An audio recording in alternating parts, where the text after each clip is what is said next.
I have to admit, after almost a dozen years here in Altoona, I'm still taken aback with random questions I get about Judaism from lay people and even from pastors.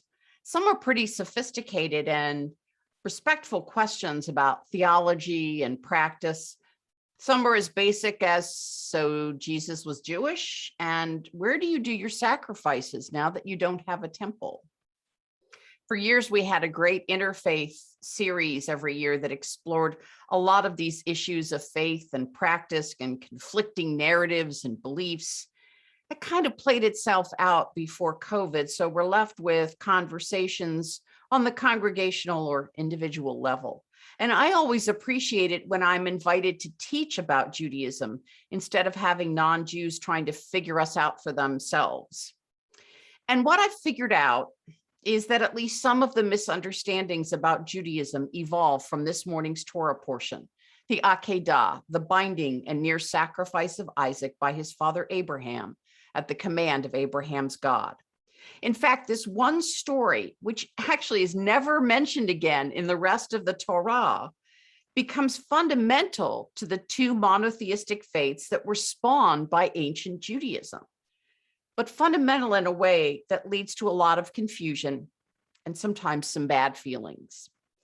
In Christianity, for example, Abraham's near sacrifice of his own beloved son Isaac is superseded by God's total sacrifice of his beloved son Jesus. And therefore, the unique divine covenant shifts away from us to Jesus's followers.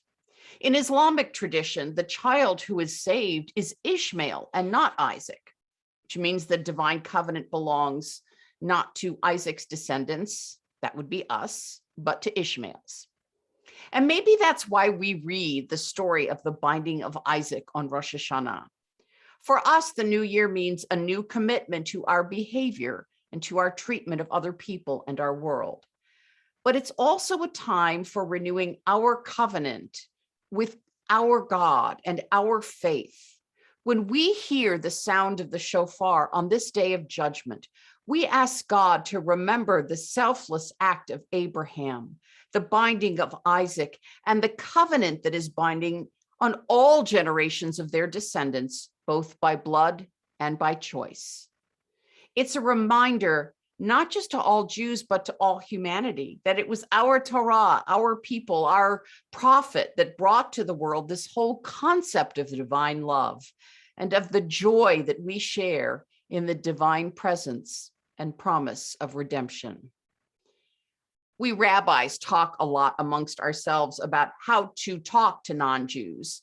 My experience tells me that we have to meet people where they are and start from what they know, what they don't know, and what they think they know, but they really don't know. But first, unfortunately, we have to suss out whether it's worth having that conversation at all. Let me explain. I think of it in terms of the four children we read about at the Passover Seder: the wise child, the wicked child, the simple child, and the child who does not even know how to ask. For the person who does not know how to ask, we start the conversation ourselves. As the Haggadah teaches us, this is because of what God did for me when I went free from Egypt. We explain that we see ourselves as though we ourselves are of the generation that was redeemed. And the existence of us as a Jewish people today depends on our ever-present appreciation that redemption is a gift to be savored and shared. For the person who is simple, we have to take things one step at a time. We have to be patient in explaining how we Jews moved from biblical ways of life 2 millennia ago.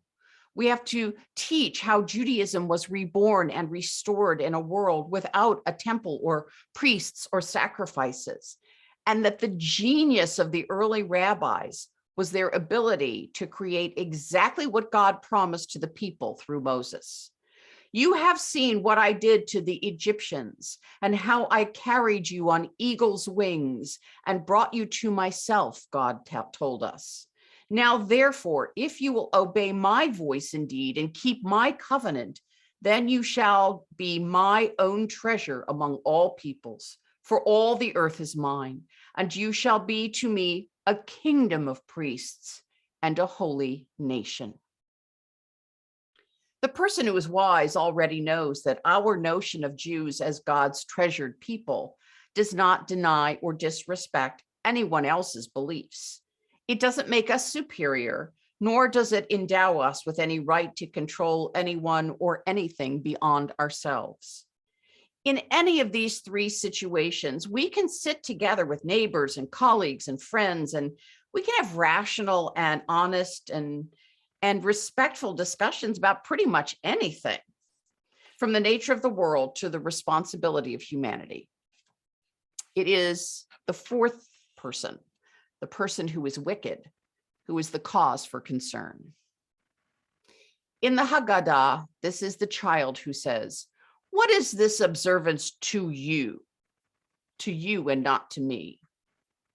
Today, this person is the one who sees the Jew as the other, as something less than human, as something to be feared, despised, and defeated. Today, this is the anti-Semite, the Jew hater. Today, on a day of joy at the coming of this new year, the anti-Semite creates among us a sense of dread that this year will be just as scary as the last. It's no secret the anti-Semitic incidents remain at a historic high in this country. Even with the pandemic, 2020 saw a total of 2,024 incidents of assault, harassment, and vandalism reported to the Anti-Defamation League. Now, we haven't had any violence in our area, though I know that some of our members are still afraid of it since Tree of Life, even with the hardening of our building security. But we have had some other incidents. Anti-Semitic leaflets, for example, have been distributed in Altoona in the past year, as well as in State College and in other areas near us. And many congregations who rely on live streaming services have been Zoom bombed by Jew haters who get into the service and scream horrific threats at Jews at prayer. But here's what I think is the worst and ugliest aspect of anti-Semitism today, and that is that it comes at us from all sides. We know it comes from the far right, from neo-Nazis who beat up Jews walking to synagogue and who vandalize cemeteries with swastikas, from white supremacists who scream, "Jews will not replace us," in their torchlit marches, and fill the internet with lies about the Rothschilds and George Soros paying for Black and brown people to come to this country to depopulate and pollute the blood of the white Christian majority. These horrific lies have been repeated by our neighbors sometimes, by elected officials sometimes, who are too gullible or too bigoted themselves to be able to separate truth from clear and crazy fiction. Anti-Semitism is an old and vile conspiracy theory that now links with other conspiracy theories together in new ways, in new social media avenues that spread as quickly as a virus in a pandemic. But anti-Semitism also comes at us from the far left. It comes from Jew-hating demagogues who are leaders of organizations like the Women's March and the Chicago Dyke March and Black Lives Matter, who hijack their group's purported goals of freedom and equality, and who reject or deny the facts of Jewish minority persecution throughout history. Anti-Semitism comes from groups on college campuses across the country, where Jewish students are subjected to harassment, physical threats, and emotional intimidation because of their commitment to the very existence of the State of Israel, or regardless of it. Anti-Semitism comes to those who wrap their hatred of Jews under the banner of anti-Zionism, as though singling out the Jewish homeland, the only democratic nation in the Middle East, for condemnation isn't bigotry at its worst, as though harassing and threatening American Jews for Israel's mere existence isn't as obvious a hatred as a Nazi salute. And it comes from those who have used America's current reckoning with race as the lens through which they demand that all the world be judged, including the Israeli-Palestinian conflict, which is not racial at all, It's about two Semitic groups with dueling narratives about history and land. It involves an Israel where only a third of the Jews today trace their lineage to Europe, and more coming from Africa and parts of Asia. Unfortunately, a pretty good chunk of American Jewry seems ignorant of all this. A national survey this summer by the Jewish Electoral Institute showed that 25% of respondents agreed that Israel is an apartheid state. 34% agreed that Israel's treatment of Palestinians is similar to racism in the United States.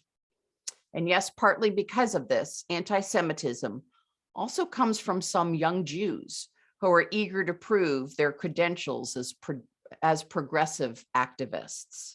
They march with pro-Palestinian protesters who demand the land from the river to the sea, which of course requires the destruction of the state of Israel.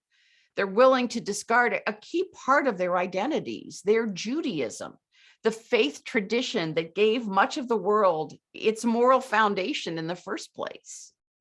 Anti-Semitism is a travesty of humanity. It is patently absurd that there should be such paranoid hatred of 0.2% of the world's population. And here's the irony. We American Jews, especially in the non-traditional streams of American Judaism, we are steadfast defenders of everybody else's rights. Immigrants, gays and lesbians, the homeless, the hungry. And we should be. As God's treasured people, we have a unique responsibility to fulfill the moral imperative of the Torah, to love our neighbor as ourselves. We have thousands of years of experience of being the other, and we know that nobody deserves to be a paranoia-filled punching bag for anybody else. Not immigrants, not people of color, not women, not poor people, nobody. But we also have the responsibility to fulfill the teaching of the great sage Hillel the Elder. If I am not for myself, who will be for me? If I am only for myself, what am I? And if not now, when? We are often taught that Hillel was going from the lesser mitzvah to the greater, encouraging us to think beyond ourselves to all of those who are persecuted or disadvantaged or vulnerable. But I would suggest a slightly different reading. I think Hillel deliberately started with the phrase, if I am not for myself, who will be for me? I think he firmly believed that we Jews must stand up for ourselves first. Because if we don't, nobody else will. Because if we don't, we won't be here for anybody else. You know, we talk a lot about personal self-care, especially in this last year, year and a half. But I think we have to start talking about national self-care too. Every generation of Jews has faced an existential threat in some place from some group. Every generation of Jews has been persecuted, hated, and feared for no other reason than we exist. Every generation of Jews has been the subject of absurd and obscene paranoid conspiracy theories, from blood libel to white supremacist replacement theory to space lasers. But we have survived because we believe in ourselves, in our divine purpose, in the promise of our homeland restored after 2,000 years, even with all its flaws and failings. And we believe we are responsible for handing the covenant that we celebrate today to the next generation and the one after that. We would not be here today at the beginning of this new year without that belief in ourselves to help us fulfill our promise. We have to stay vigilant and we have to stay united. We have to ensure that our children are neither the ones who don't even know how to ask, nor the ones who absent themselves altogether. And we cannot be silent in the face of hatred. As Elie Wiesel once said, neutrality helps the oppressor. Last night, I spoke about the joy of just being human. This morning, as we tell the story of the sacred origins of our people. I speak of the joy of being Jewish, of living and loving and praying and helping this world in the way that Judaism teaches, a joy that no one has the right to take away from us. Let this new year be the one in which we reclaim our joy, a new year when we can openly celebrate our faith in God and affirm our moral covenant with humanity. Let us demand freedom from fear and baseless hatred. If not now, when? Ken Yehi Ratzon, be this God's will and our mission here on earth, as we say together, Amen.